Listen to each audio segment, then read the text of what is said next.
Hi guys! For today's video, nag-grill tayo ng manok ala chamba. But parang masarap. See? Kulay pa lang, malasa na. At ito nga ay luto na. Wow, parang masarap. Parang ako lang, juicy na, yummy pa. Char!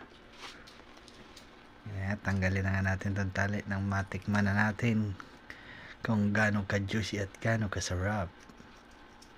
Ipatali-tali pa. Siyempre, para hindi kumalas, talian mo. Okay. Wow. Lutong-luto.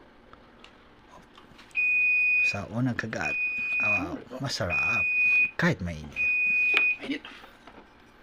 Ayan, nakakauhaw ng makainom ng tubig. Ayan, tikman na natin ulit. Hindi ko masyado nalasahan. Wow, masarap. Sarap talaga, kahit mainit. Nandun ang sarap.